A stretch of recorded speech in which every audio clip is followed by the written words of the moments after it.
everybody, welcome back to my channel, Inadequate Justice. I'm Sierra, a 15-year-old homeschooled student who has a passion for justice. Today's case is about a man named Andre Hatchett. In the state of New York, he was charged and convicted of second-degree murder and sentenced to 25 years to life. May Carter was found beaten and dead at about 11 p.m. on February 18, 1991, in Monroe Street Park. Carter, who lived with her mother and was in the same rooming house as Hatchett's aunt. Hatchett has been seen visiting the house nearly every day. Hatchett, who is 24 and had special needs, was recovering from a gunshot wound to the throat and the leg.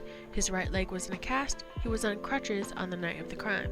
About a week after the crime, police arrested Jerry Williams for an unrelated robbery. Williams, who had at least 20 criminal convictions, told officers that he had information about the Carter murder.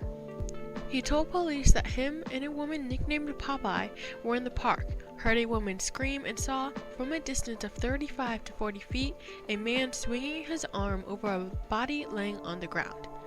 He first said that he did not see a man holding a crutch, but he did know that police already talked to a man who was on crutches.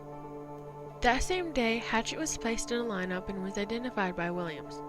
Hatchett was not arrested and was allowed to leave despite Williams' identification, suggesting that police officers had serious doubts about Williams' credibility. This case rests solely on Williams' testimony that Hatchett was the attacker. Documents show that the night of Williams' arrest, Williams identified another man who was not Hatchett to the police as the attacker. This information was never given to Hatchett's attorneys.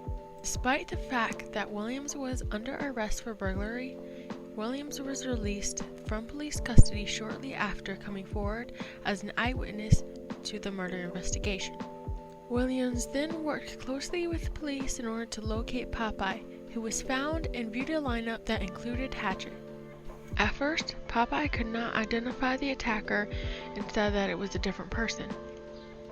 She later changed her mind and selected Hatchett.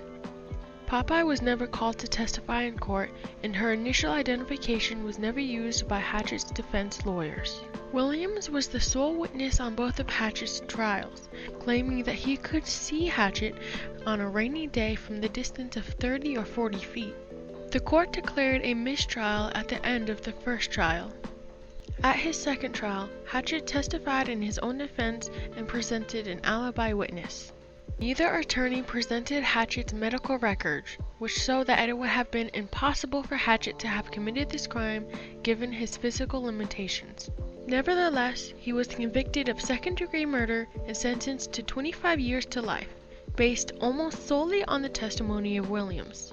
At trial, Williams claimed that he did not receive a deal from the state in exchange for his testimony, but his robbery charges were dropped as soon as he came forward as a witness. The Innocence Project sought a reinvestigation of Hatchett's 1991 murder case and eventually uncovered new evidence that helped free Hatchett. On March 10, 2016, the Innocence Project reversed the murder conviction of Andre Hatchett after wrongly serving 25 years in prison.